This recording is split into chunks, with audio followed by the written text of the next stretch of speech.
यहाँ पर एक चित्र, इस चित्र को आप ध्यान से देखिए। इसमें एक व्यक्ति इशारों के माध्यम से, संकेतों के माध्यम से अपनी बात कह रहा है। यह व्यक्ति आने जाने वाली गाड़ियों को रुकने का और चलने का संकेत दे रहा है, किंतु अपने मन की प्रत्येक बात को संकेतों के माध्यम से व्यक्त करना आसान नहीं है। न ही तो हम प्रत्येक बात को संकेतों के माध्यम से व्यक्त कर सकते हैं और न सामने वाला उसे समझ सकता है।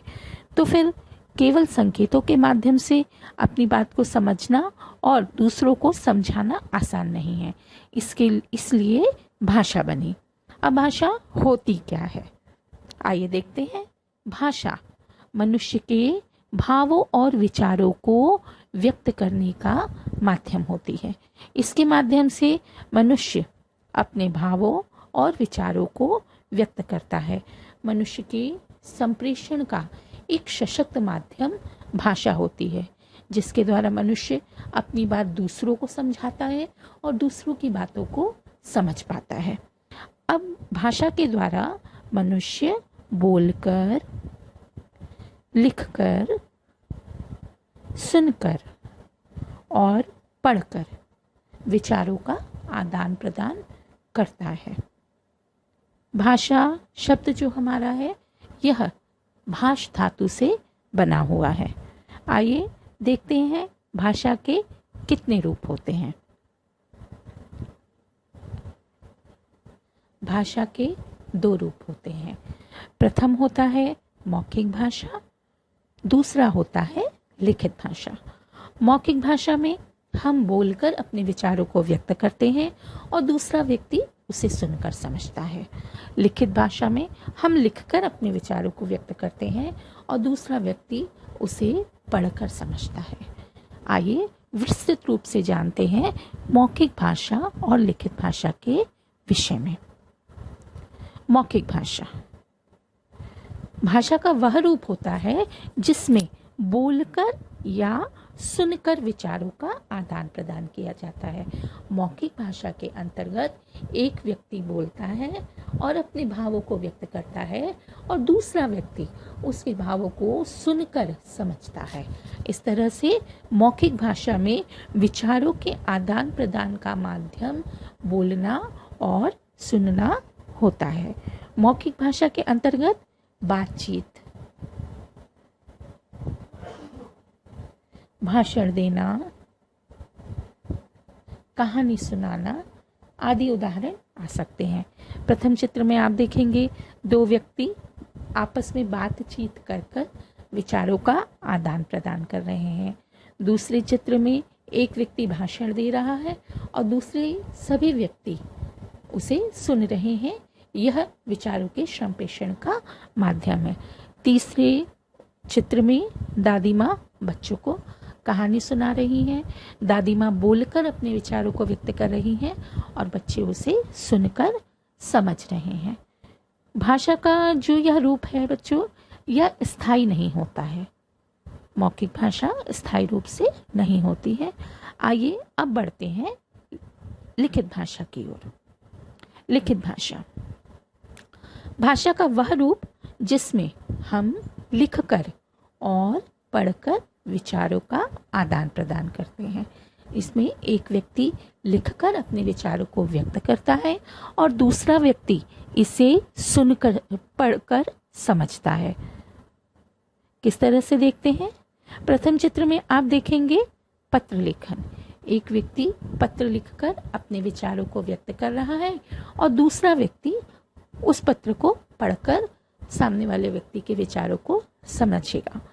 दूसरे चित्र में आप देखेंगे समाचार पठन। इस चित्र में समाचार के द्वारा विचारों का आदान प्रदान हो रहा है। तीसरा है पुस्तक पठन। इसमें भाषा के लिखित रूप के द्वारा पुस्तक के माध्यम से विचारों का आदान प्रदान हो रहा है। इस तरह से भाषा के 2 रूप, लिखित भाषा और मौखिक भाषा। आगे हम देखते हैं संविधान में हिंदी। हमारे संविधान में विश्व की सबसे अधिक बोली जाने वाली भाषाओं में हिंदी का दूसरा स्थान है। 14 सितंबर सन 1949 में भारत सरकार ने हिंदी को राजभाषा के रूप में स्वीकार किया। हिंदी के साथ साथ संविधान ने 22 अन्य भाषाओं को भी मान्यता दी, जिसके अंतर्गत आते हैं असमिया, बांग्ला, गुजराती, कन्नड़, कश्मीरी, कोंकणी, मलयालम, मणिपुरी, मराठी, नेपाली, उड़िया, पंजाबी, संस्कृत, उर्दू, सिंधी, तमिल, तेलुगु, बोडो, डोंगरी, मैथिली, संताली। ये 22 भाषाएं हैं जिनको हमारी संविधान ने मान्यता दी है। आइए अब बढ़ते हैं आगे हिंदी के अन्य रूपों की ओर। हिंदी भाषा के विविध रूप। संपर्क भाषा, जो भाषा वैचारिक, सांस्कृतिक एवं भाषिक स्तर पर जोड़ने का कार्य करती है। जिस भाषा के द्वारा एक व्यक्ति दूसरे व्यक्ति के विचारों को समझता है और आपस में संपर्क को स्थापित करता है, उसे हम कहते हैं संपर्क भाषा। राजभाषा, राजभाषा का प्रयोग सरकारी कामकाजों के लिए किया जाता है। भारत के संविधान में 14 सितंबर सन 1949 को हिंदी भाषा को भारतीय संघ की राजभाषा का रूप में मान्यता दी, भारतीय संघ की राजभाषा का दर्जा दिया। राष्ट्रभाषा, किसी भी राष्ट्र के अधिक से अधिक नागरिकों के द्वारा अपने दैनिक रोज के कामकाज में अपनाई जाने वाली भाषा को हम राष्ट्रभाषा कहते हैं। चौथी है मानक भाषा। बच्चों, आप सभी जानते हैं भारत एक विशाल देश है और भारत में विभिन्न जाति संप्रदाय के लोग रहते हैं, किंतु भारत की इस विभिन्नता में भी एकता इसकी विशेषता है। किंतु इस क्षेत्रीय प्रभाव के कारण हमारी भाषा के भी हमें अनेक रूप दिखाई देते हैं। इसी अनेक रूपों को एक रूपता प्रदान करने के लिए हमारे भाषाविदों ने भाषा के जिस रूप को मान्यता दी वह मानक भाषा कहलाती है। यह भाषा जो होती है वह नियम, जो व्याकरण के नियम है, उन पर पूर्णतः आधारित होती है। इसी भाषा के माध्यम से पत्रिकाओं, साहित्य की रचना की जाती है। आइए बढ़ते हैं भाषा के अन्य रूपों की ओर। बोली और उपभाषा। सबसे पहले हम जानने का प्रयास करेंगे बोली किसे कहते हैं। बोली सीमित क्षेत्र में बोली जाने वाली भाषा के स्थानीय रूप को बोली कहते हैं। बोली में साहित्य की रचना नहीं होती है तथा क्षेत्र के आधार पर यह भाषा का सबसे छोटा रूप होती है। अर्थात हम यह समझ सकते हैं कि अत्यंत ही सीमित क्षेत्र में बोली जाने वाली जो स्थानीय रूप की भाषा होती है इसे बोली कहा जाता है। इसमें साहित्य की रचना नहीं की जाती है क्योंकि यह व्याकरण सम्मत नहीं होती है। अब इसके बाद देखते हैं उपभाषा। उपभाषा का क्षेत्र बोली की अपेक्षा विस्तृत होता है जबकि भाषा की अपेक्षा छोटा होता है और इसमें साहित्य की रचना होती है। अर्थात जब बोली का क्षेत्र विस्तृत हो जाता है, बोली का क्षेत्र बढ़ जाता है, तो उसे उपभाषा का दर्जा प्राप्त होता है और इसमें साहित्य की रचना भी होने लगती है।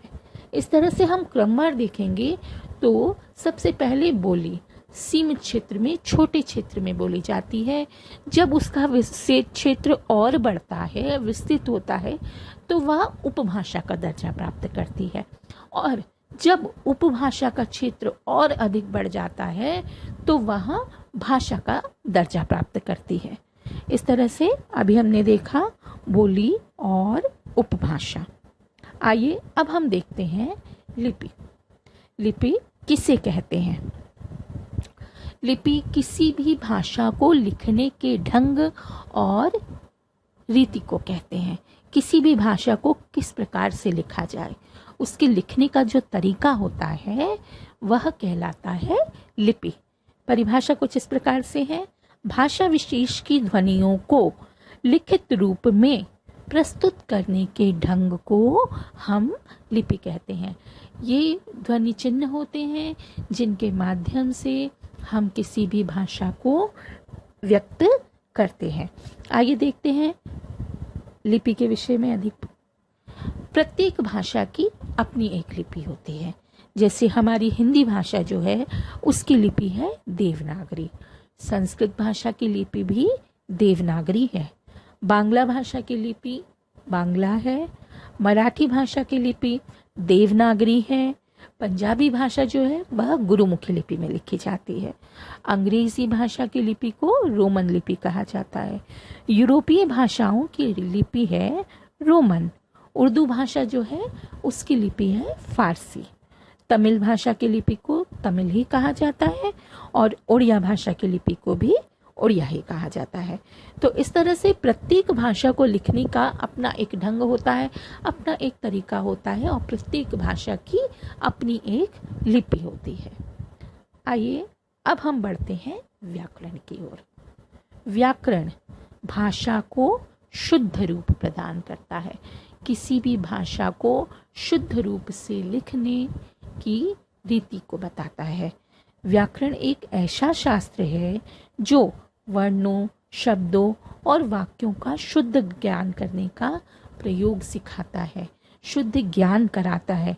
व्याकरण किसी भी भाषा को शुद्धतम रूप में व्यक्त करने का प्रयास करता है, भाषा की शुद्धिकरण करता है, भाषा को शुद्ध करता है, सही दिशा में लेकर जाते हैं। इसे उदाहरण के माध्यम से समझते हैं।